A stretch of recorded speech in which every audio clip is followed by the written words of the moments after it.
Good morning, members, and welcome to this meeting of Enabling Customer Services Committee. Excuse me. The meeting is on Tuesday, the 10th of February 2026. This meeting is being live streamed and recorded and will be made available for viewing through the Council's website. Remote participants, please follow the good practice guidance, which includes muting microphones and switching off your videos when you're not addressing the meeting. Write and speak in the Teams chat function when you want to contribute. If you're in the hall, you can do this on your iPhone or iPad. Please don't repeat contributions already made by other members. No material should be posted in the chat function if it is intended as part of the discussion. The usual standing orders apply, including that any votes will be undertaken by roll call. If any member has to leave the meeting, please either leave the Teams meeting for that period of time or write leave in the Teams chat function and then write join when you rejoin the meeting so that we can keep track on whether the meeting is quorate. All members should speak clearly and directly into the microphone when making contributions, and when referring to reports, please provide reference to the relevant page and paragraph to allow everyone to follow.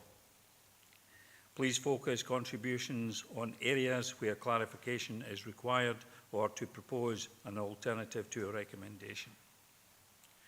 Similar to the process now followed at full council when considering motions or amendments which are substantive in nature, I will call a recess where necessary so that I may seek governance advice on competency. This is good practice in governance terms and will also provide for governance to be able to collate and circulate the terms of said motions or amendments to members in order that they have the opportunity to properly review it. I hope this process makes matters more effective, and I seek members' support in implementing this. We have several important reports to consider today, and I anticipate we will deal with the business in our usual efficient manner.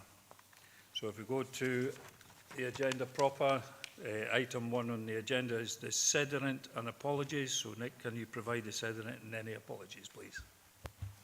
Thank you, Chair. We've had no apologies this morning. We have 8 members present in the hall, with 10 present online, those being Councillors Dashper, Hagman, Howie, Ingalls, Malcolm Johnson, McGregor, McCammon, Marsh, Marshall and Slater. Thank you, Chair. Thank you, Nick.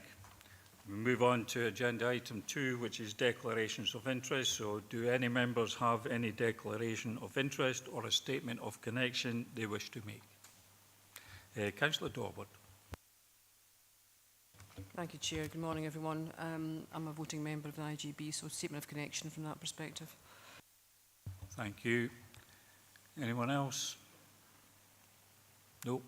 Okay, so we'll move on to agenda item 3, which is the minutes of the previous meeting of the 18th of November. This has already been approved, so can we note the minutes? Noted. Thank you, members. With that, we'll now move on to agenda item 4. This is the local government finance settlement of 2026-27 and the impact on the financial strategy report by Chief Financial Officer. This report provides members with updated information on the Council's overall budget position following the announcement of the local government finance settlement for 2026-27. We've got Gillian Ross and Paul Garrett are here to assist if any members have any questions. Have you anything to add? No. So I'll open it up to debate. Councillor Hislop. Just a quick one. Under 3.2 of the report, it highlights there remains an area of uncertainty. I take it there might be, is that a major area or minor adjustments that might come through? Paul? It's always the case at this stage of the budget process, but that before the Scottish Government's budget passes through the full parliamentary stages, there's a degree of uncertainty, but I think the uncertainty this year is less than it has been in previous years. There's certainly no indication at this stage that there'll be any material changes to the revenue settlement. There was some decisions taken at leaders recently in relation to capital allocations, but the impact of those was relatively marginal, so we're not expecting any material changes from now on. If there is anything, obviously we'll let members know at the earliest opportunity. Thank you. Councillor Marshall. Thanks, Chair. Good morning, members, officers. Just in relation to, I've just looked at the report, and obviously major challenges that we have going forward. And I looked to 4.27 on page 24, which gives 3 bullet points that we're asked to draw our attention to because of the extent of the challenge we now face. I'm just wondering that, and I'm not sure, it might be covered under the policy investment, but certainly when you look at the table on page 22 at 4.16, it's the loan charges, and I think we all realise that the increase in the loan charges in future years is down to decisions that members take, and one particular decision we took in December. And I'm just a little bit concerned, that there should be maybe a bullet point about considering our future investments if it has an impact on ongoing revenue with regards to repayment of additional loan charges. Thank you, Councillor Marshall. Paul, do you want to assist? Yep, no, thanks, Chair. No, I think it's a good point that when we take decisions on capital, it does have a direct feed through to loan charges and impacts on savings targets in the revenue account. The points, the bullets at paragraph 4.27 that Councillor Marshall refers to, those are something we've consistently used over a period to support members' considerations as part of budget setting. The figures that are reflected in this report at paragraph 4.16, as Councillor Marshall highlights, do reflect a material increase in our loan charges uplift for the upcoming period, mainly associated with the decisions that we are taking at full council in December. In terms of how we reflect that going forward and kind of further bullet points in respect to that, members did agree at full council in December at a range of principles to support future decisions on the capital investment strategy. Those are repeated in the papers today in the following item on today's agenda. So I hope Councillor Marshall, that those are adequately reflected in that paper. So I don't think at this stage there's anything to add to this particular report, but I think it is a good point that when we're considering capital investment, there is a direct impact on the revenue account as well. Thank you. Has that been helpful, Councillor Marshall? Yeah, thanks for that. Thank you very much. So I've got Councillor Dorward next. Thanks, Chair. Thanks for the report. It's extremely comprehensive and doesn't make happy reading. It is what it is. It's not about you. It's about the monies. It's not about what you put in it. You and your team, Paul, do fantastic work. Unsurprisingly, I'm going to reference 4.9 to 4.13, starting on page 21. The budget delegated to the IGB, which is something very close to the heart of the Labour group, doesn't seem to be close to the heart of anybody else, though. There's a legislative requirement that the Council provides backfill to fill the shortfall in IGB funding, which is currently 8.7 million, but it could go up, could go down, probably will go up, I suspect. I also want to call into the response from the CAB Secretary for Health to a letter sent by the leader on the 22nd of December, which really focuses on the money given to the health service of over £1 million from the Scottish Government winter statement, but doesn't focus on any money given to the Council. We get nothing in that. So that letter really doesn't do anything for the Council. The letter was meant to be sent on the Council's behalf, but neither the leader or the Health Secretary acknowledged the 8.7 million gap for the Council. So I'll just put that out there. So that's arguably a dereliction of duty by the SNP administration, presiding over severe cuts to a social care budget by an SNP government. But my question, turning to my question, apparently anything is possible under the Scottish Government budget settlement, and I'll reference the letter from Shona Robinson, page 49, bullet point 1, an additional £2.5 1.53 million of general revenue grant has been provided to provide a meaningful shorthand for you'll have to find an extra 2% from somewhere else, contribution to pay and support our local priorities, including adult social care. Now, I'm really sorry to say this, but I think in that bit of the letter, the SNP government are talking utter mince. There's no money in that 253 million envelope for social care unless we forgo any agreed pay awards, and we'll not be doing that, especially not for our lowest paid staff. So, whilst I suspect we can technically bridge the IGB budget gap using monies from the draft overall budget settlement, my question is, what further cuts would we have to make to our revenue expenditure, which are already under severe strain, and rightly, I would say, a final written warning from yourself? What cuts do we have to make to fill in that gap, that 8.7 million gap? Because we can't do it from, I would suggest, from the budget settlement we have from the SNP government. Thank you. Thank you. First of all, I think all 43 members have got a concern with the IGB, but Paul, if you can assist Councillor Dorward with her question. Yes, in terms of the £8.7 million that Councillor Dorward refers to, that's the current year projected overspend currently against the IGB, and as Councillor Dorward says, that could move between now and the year end, and we're working very hard with colleagues in the IGB to look to reduce that and bring that closer to budget by the end of the year, and good progress is being made there, but you're right, there will be a material overspend at the end of the year that will come back to be met by the Council. There's a paper that we're bringing to this week's meeting of the Budget Panel, which sets out for members a number of potential approaches for the Council to identify funding to address that gap for the current year. That will impact on wider Council services. It will potentially as well impact on the Council's overall budget resilience. So it is difficult for the Council, but there is opportunities there that shouldn't result in the short term and direct further reductions on Council services.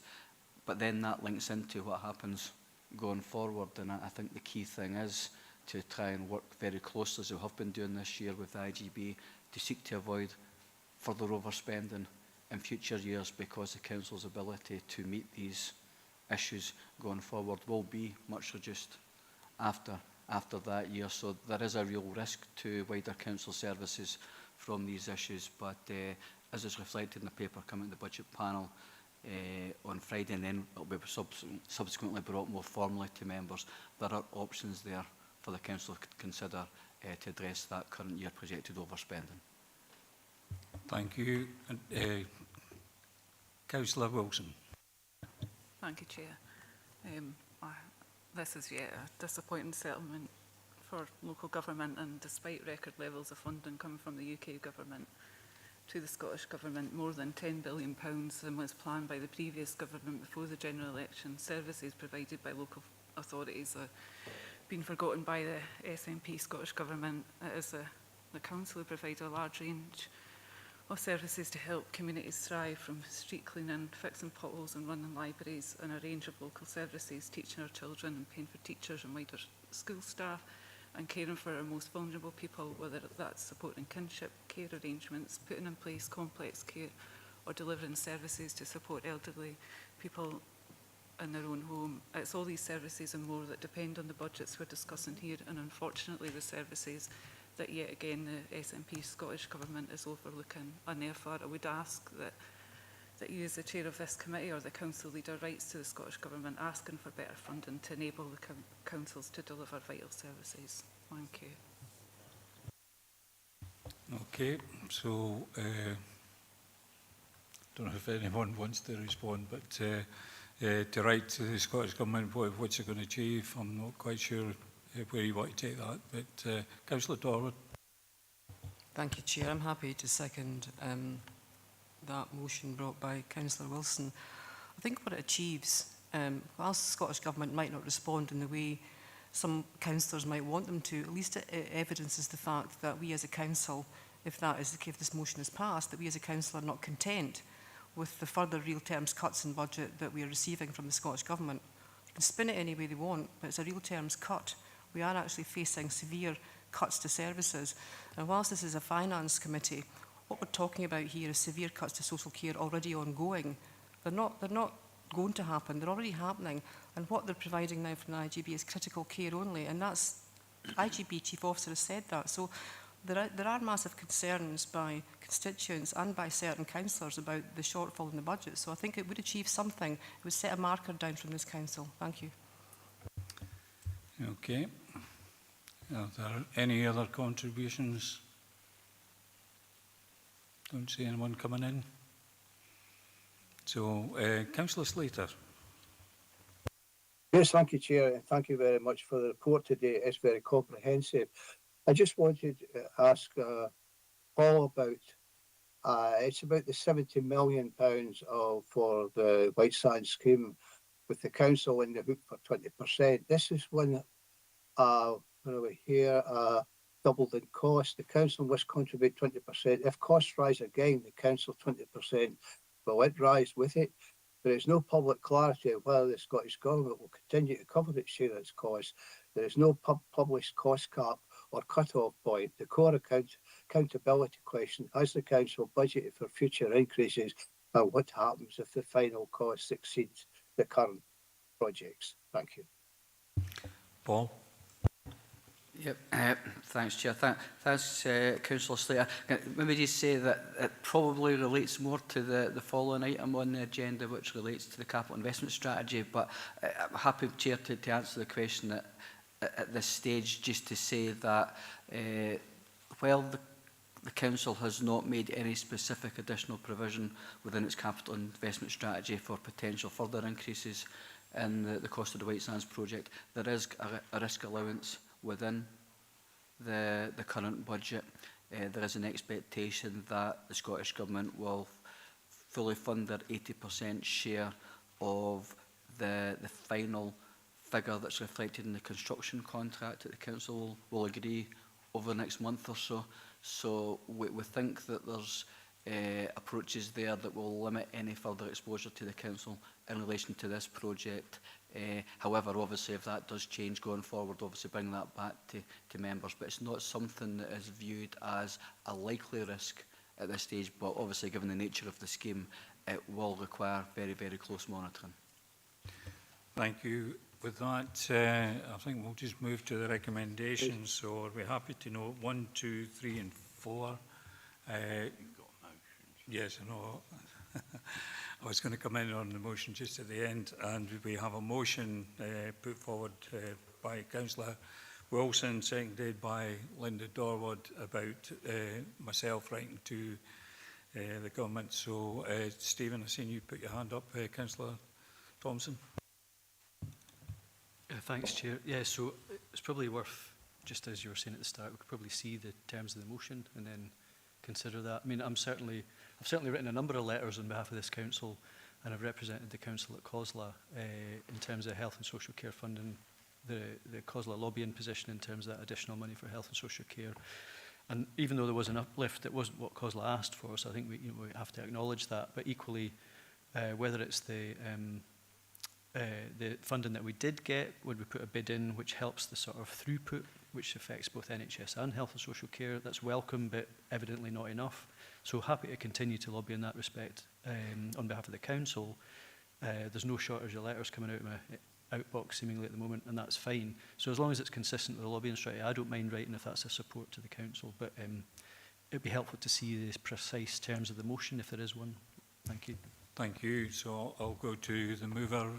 Have you got specific wording that you can share? If you could pass that on to Nick, and then we can get that circulated. Maybe take a few minutes just to go through it. Is that okay, members? Councillor Dorward. Thank you, Chair. From that perspective, can I request a 5-minute recess, please? Thank you. Yeah, appreciate that. Okay, 5-minute recess, and then we'll come back. Thank you.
Thank you, members. I hope everyone's had a chance to see what's in the chat at the moment. So, Councillor Thompson. Thanks. So I'm just conscious that I don't know if the public can see that, but normally we sort of have an email circulated and then we can sort of consider it. But yeah, it's just for full transparency. Thank you. Thank you for that, Councillor Thompson. So, Nick.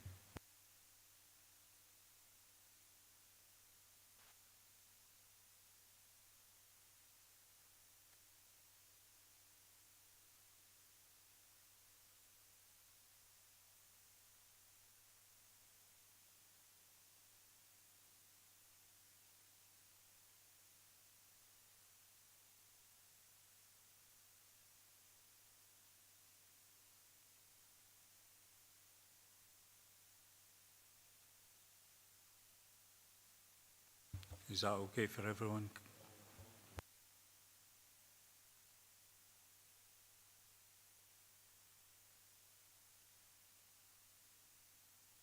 Okay, so that's the motion that's been put forward. Are members of the committee happy for either myself or the leader to write? Councillor Thompson? So just, I mean, what does the committee want to do through yourself, Chair? It's an either-or question, so, I mean, we could probably decide which of us writes. I'm happy as chair to take this forward. So if members are in agreement with that, unless you want the leader. Councillor Wilson. I'm happy with either he is to write, but council leader's already said that he's wrote loads of letters, so it's maybe nice if you write it. Thank you. Thank you very much. So we're in agreement with that. Councillor Hislop. Chair, it's just the way I'm reading it. Maybe it's my warped sense of thinking. Honest funding, are we currently getting dishonest funding? You know, it's just what that actually means, or is it, you know, I don't know what that, it's just the honest word, if it, just to clarify. Don't want to get too hung up on words, but Councillor Dorward, can you assist? Yeah, thanks, Chair, and thanks, Councillor Hislop, for your... It's about transparency. It's about making sure that any information that we get from the Scottish Government is transparent, easy to read and easy to understand. So perhaps transparent and easy to understand, happy to put in, but that's what that means. It's not about the government being dishonest, it's about easy to understand. Plain English would be useful. Councillor Thompson. So, I mean, I'd prefer to write, if we can use words accurately, that's probably better, because then it removes any ambiguity. So if it's transparent and understandable funding, that seems to make sense. And it would be easier for us to read as well. So, so happy to do that, if that's okay with members. So the mover and second are happy with that, thumbs up from them. So we're content with that, members? Okay. So with that, we'll just move on to agenda item 5. This is the local government settlement impact on capital investment strategy, the report by Chief Financial Officer. This report provides information to support members' considerations on the further development of the Council's capital investment strategy, including the details of the capital funding support reflected in the 2026-27 local government finance settlement. Committee is also asked to agree the allocations of uncommitted capital grant to existing school estate projects and also to allocate future asset class funding towards elements of an agreed priority project. We are also asked to agree the approach reflected in the updated revenue budget projections to increase the loan charges budget to recognise the commitments within the capital investment strategy. We've got Karen Donaldson and Paul Garrett are here to assist if any members have any questions. So anything to add before I open it up? No. Okay, so I'll open it up to members. Councillor Hislop.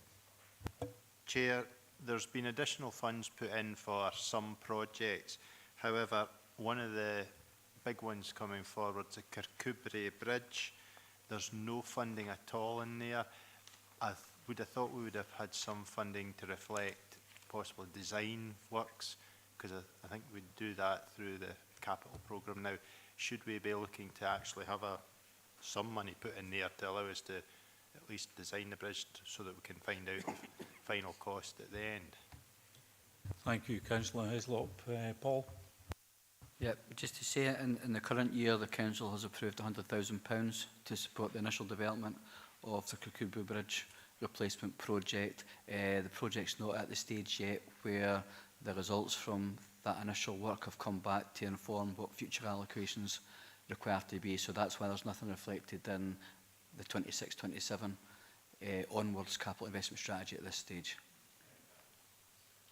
Thank you for that. Councillor Slater? Yes, thank you, Chair. It's regarding the Kirkcudbright Bridge. The bridge failure, it basically splitting communities. It is increasing travel costs for residents and businesses. It's harming the local economy. It's a genuine safety infrastructure emergency. It should be one of the highest priorities in the region. Contrast it with a flood-scale multi-year high disruptive project that may not address the real cause of the flooding side, while a vital transport link remain unresolved. This contrast is political, and it should be resolved more quickly than it's being at the moment. Thank you. Thank you. That's just a comment. So, yes, okay. Thank you. Anyone else wishing to come in? Councillor Dorwood. Thanks. Try again. Thanks, Chair. Excuse me.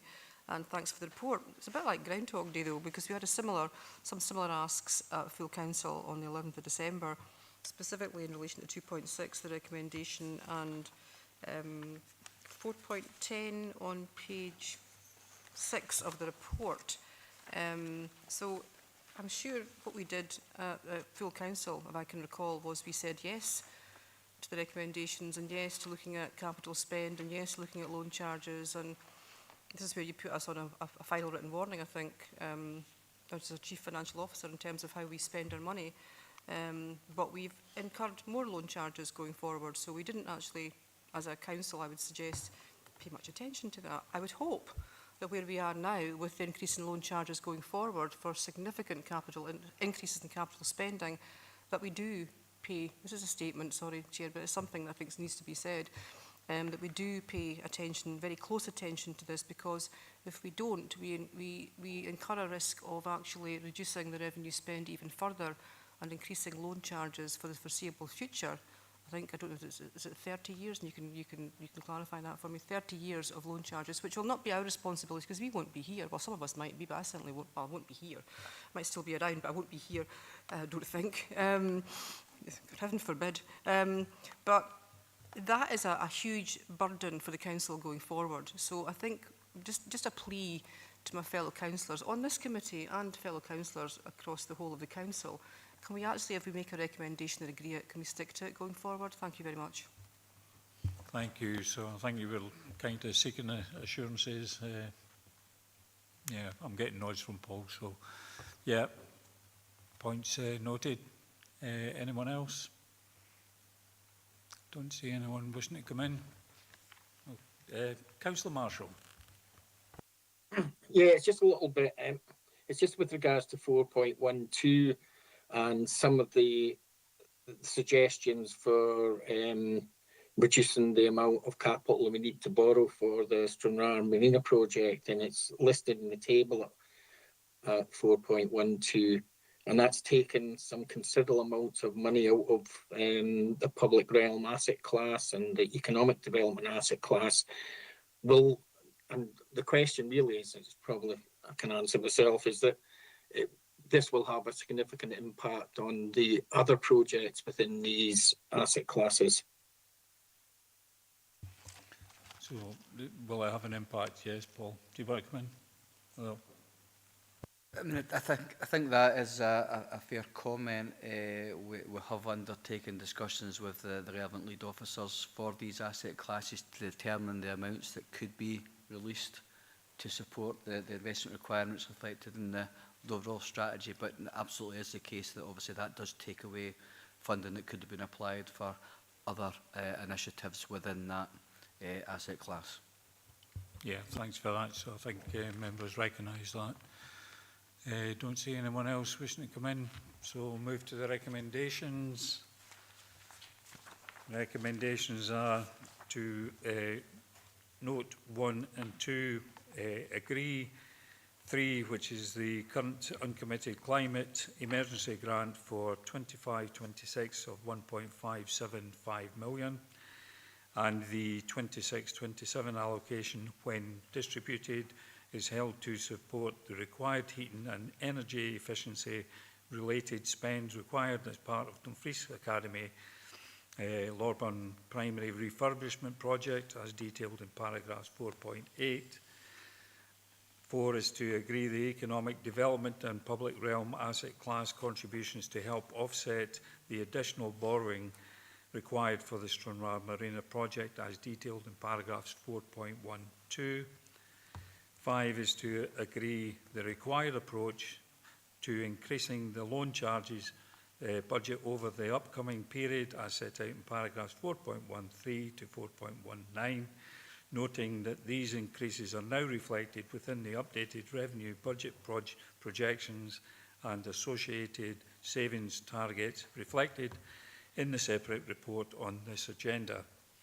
6 is to note that, taking into account the loan charges implication of the increases in capital investment and associated borrowing agreed by full council in December 2025, and the need for future funding for unavoidable requirements such as the Kirkcudbright Bridge replacement, members are advised to seek to avoid any further additional investment and associated borrowing over the upcoming period at this stage. And 7 is to note that further support will be provided to members to support any further considerations on the development of the 10-year capital investment strategy as part of the current budget setting process. Are we happy to note 1, 2, agree 3, 4, 5, and note 6 and 7? Yep. Okay, thank you, members. Move on to agenda item 6. This is the Council Budget 2026-27 Consultation Feedback Report by Executive Director Enabling of Customer Services. This report provides members with the information on the detailed feedback from the consultation on the Council Budget for 2026-27 and beyond. This adds to the summary feedback considered at full Council on the 11th of December 2025. The report also advises on the publication of detailed responses on the Council's website. Kirsty Peden is here to assist if members have any questions. Kirsty, have you anything to add? Morning, members. Thanks, Chair. Just to let you know that since writing the report, our Council has received a petition from Dumfries and Galloway Citizens Advice Service regarding the savings option affecting the commissioning of information and advice services. So details of that have been shared with political group leads for your consideration as part of the budget development process. Thank you very much. So I'll open it up to debate. Councillor Wilson. Thank you, Chair. I'm probably just repeating what I said at the December full council, where I thanked the team for this piece of work, and the big one we got with all the responses was really interesting. So just thank you to the team for a great job, and the public, of course, for taking part. Thank you. Thank you very much. I'm sure staff appreciate those comments. Don't see anyone else coming in. Nope. Okay, we'll just move to the recommendations. So members are asked to note the detailed feedback from the stakeholders, including citizens, customers, employees and partners, as outlined in the paragraphs 4.4 to 4.9 and published on the budget consultation webpage, and to consider this feedback in development of political group proposals. And thanks for your report, Kirsty.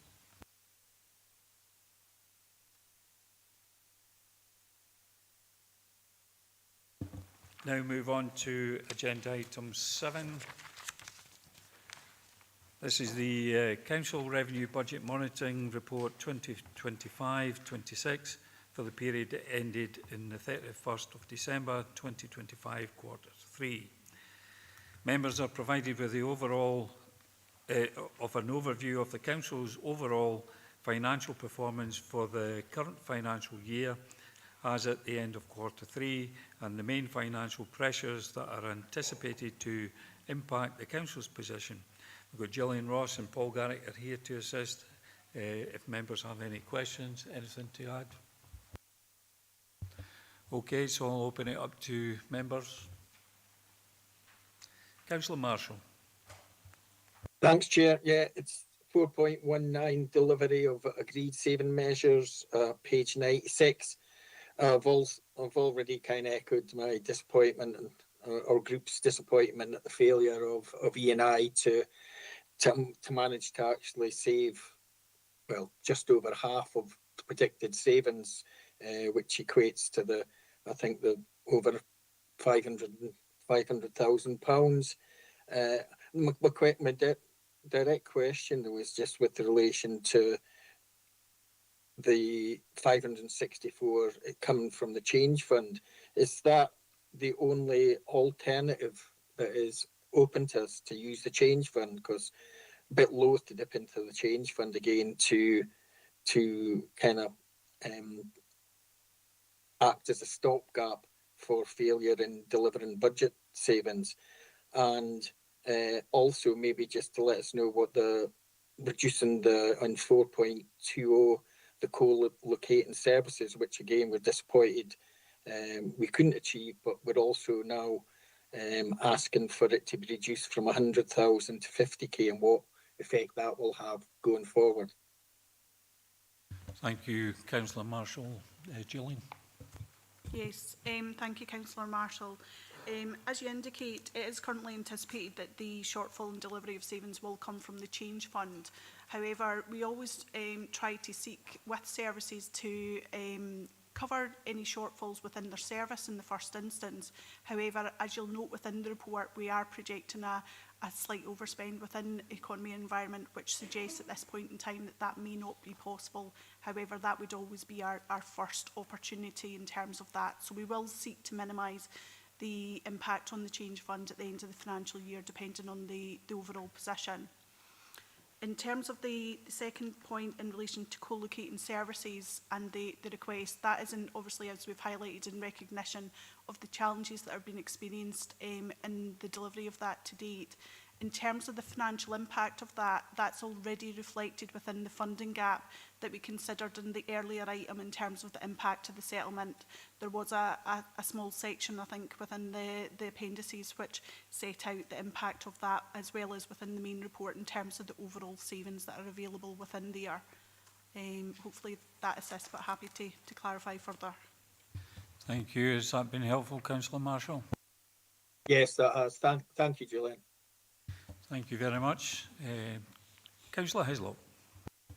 Chair, I notice under E&I that there seems to be a problem with the fleet that we have, whereby it's aged and requiring a lot of repair. What plan is in place to actually remedy this, and will it have a further impact on our capital programme? Gillian or Paul? Paul? No, with the Fleet and Transportation Manager, there's a lot of work going on at the minute in terms of reviewing the Council's fleet. There is obviously a specific asset class within the capital investment strategy that covers fleet investment. Obviously, there's been a kind of requirement in relation to buses as part of the revised arrangements going forward, which was impacted on that in the current year, but we will obviously bring back kind of further plans in relation to fleet and transport. There's not any provision within the existing capital investment strategy for further increases going forward, but if that were to materialise, that was something that would require future member consideration. But the plan is at the minute to work with the Fleet and Transportation Manager to live within the agreed the approved budget levels going forward. Thank you. Anyone else? Don't see anyone online. Okay, we'll just move to recommendations. So our members happy to note 1, 2 and 3 in the recommendations. Yep. Thank you, members. Now move on to agenda item 8. Enabling Customer Services Revenue Budget Monitoring Report of 2025-26 for the period ending 31st of December 2025, quarter 3. This report provides members with an overview of performance against budget for the period ending 31st of December 2025 for enabling customer services for the current financial year, but Stephen White is here to assist if members have any questions. So anything to add, Stephen? Okay, so I'll open it up to members. Councillor Marshall. Thanks, Chair. And really just want to say on this report, progress against 2025-26 agreed savings up 4.11 and 4.12 in the report on page 107. Really just to say well done to Enabling Customer Services. It'd be remiss of me not to actually say that based on my comments in the previous report, and just remember to recognise that it's a saving.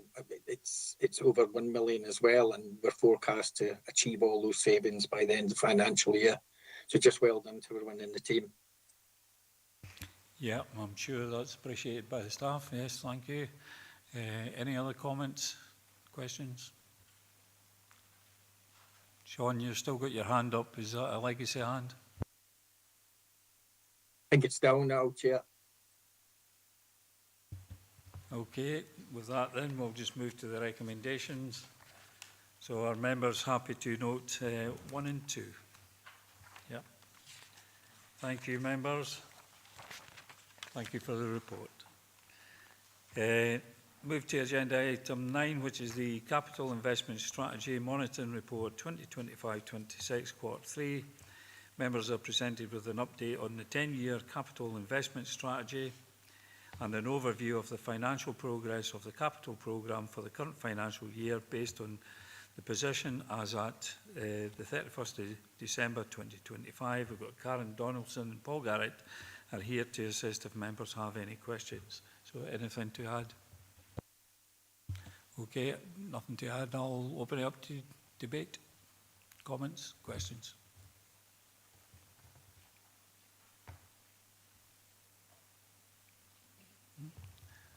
Seem to be satisfied with your report, so we'll just move to recommendations then. Members happy to note 1 and 2? Thank you. Thanks for your report. Now move on to agenda item 10, which is the ICT Business System Asset Class Capital Programme 2025-26 Monitoring Report, quarter 3. This paper presents members with the net spend position at the end of December 2025 for the financial year 25-26 for the ICT Business System Asset Class Capital Programme projects. James Pocock is here to assist if members have any questions. James, do you have anything to add? Nothing to add, so I'll open it up to debate, comments. Councillor Hislop. Chair, it's under 4.7, the rationalisation of mobile devices, etc., and how we're getting the best sort of bang for our buck. Are we seeing any revenue savings because we are now rationalising the number of devices we have? James? Yes, there are small amount of revenue savings, but it's not a significant sum of money because the line rental and call charges under the national framework are very, very much reduced. That's there as well, but there are revenue savings there. Thank you. Councillor Thompson.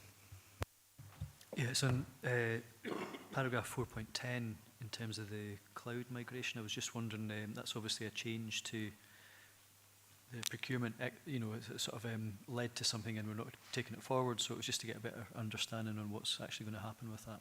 Thank you. James? So we are still going to migrate to the cloud. It's just a different support that we're looking to put in place to help get us there. So rather than a generic package of support that we were looking for, we're looking at specific packages of work now.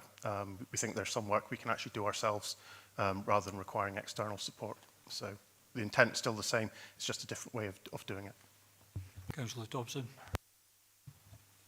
Yeah, thanks, James. It was just really to sort of maybe understand, so will there be an element of procurement to that, or how much, do we know how much that equates to in terms of what we can do in-house, what we'll have to secure, what we'll have to procure, for example, and will that be reported back to here? James?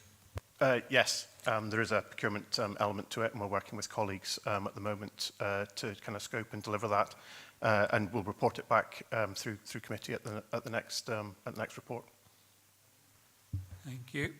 I don't see anyone else coming in. Councillor Dorward. Thank you, Chair. Thanks for the report. Comprehensive as always. 4.9, question on that, page 122. Very short question, you'll be glad to hear. It is a question. The wireless infrastructure across the council has reached the end of its usable life, and due to resource constraints, we haven't been able to complete it, but we're hoping to complete it in Q1 of Q4 of the financial year. Are we confident we can do this in terms of the constraints that we're working under? Thank you. Yes, we're working with colleagues in our property and estates team and the maintenance repair service to do that as well. So, yeah. Don't see anyone else coming in, so happy to go to the recommendations, which is to note 1 and 2. Okay. With that, we move on to agenda item 11, which is the Procurement and Commissioning Performance Update financial year of 2025-26 quarter 3. Committee is asked to consider the Council's overall procurement performance against a range of indicators and highlighted key achievements and the significant challenges during quarter 3 of 2025-26. We've got Karen Scott is here to assist. Members have any questions? Karen, have you anything to add? Okay, so I'll open it up to members. Councillor Ferguson. Good morning, Chair. Thank you. Just for information, I've actually been up at Gargan Bridge today. The new gully cleaners we've been promised for quite some time have finally arrived, and getting the staff have been trained today. So just an update for members. Thank you. I'm sure everyone would appreciate that. So, any other member? Oh, I've got Councillor Slater followed by Councillor Hislop. Yes, thank you, Chair. Yes, it's about obviously roads and that, and the actual obviously the state of them. I must admit, one thing I've noticed I've raised as well in BT or one of these large TV companies or whatever is digging up all the pavements. In particular, they've dug them up in Georgetown to put in cable in the hope that people will obviously take what they're offering is television or broadband. But the thing is, once you dig a pavement up or a road up, you reduce the life of that road and that pavement. So the pavements now look as if they're like, a bit of crazy paving going up and down them. And they have filled them in and patched them up, but it still remains a situation where I believe they should actually redid the pavements as part of the contract. And that's my question about it as well. Why are they allowed to leave our pavements like pretty much looks like rather a mess, I must admit. That's all I can say, rather than a nice smooth pavement. So maybe somebody could maybe answer that. Thank you. Yeah, I think that would probably be a question for another committee. So I don't know. No. Okay, so well, you can maybe raise up in the E&I or get one of your compatriots. Okay. Thank you. Okay. So, thank you. But your comments have been noted, so thank you. Thank you. Councillor Hislop.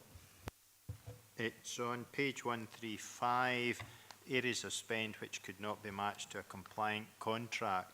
There's 4 there. If they were on contract, would we see revenue savings, or being off contract and spot purchasing, is it more efficient? Karen. Thanks, and thanks, Chair. Thanks for the question, Councillor Hislop.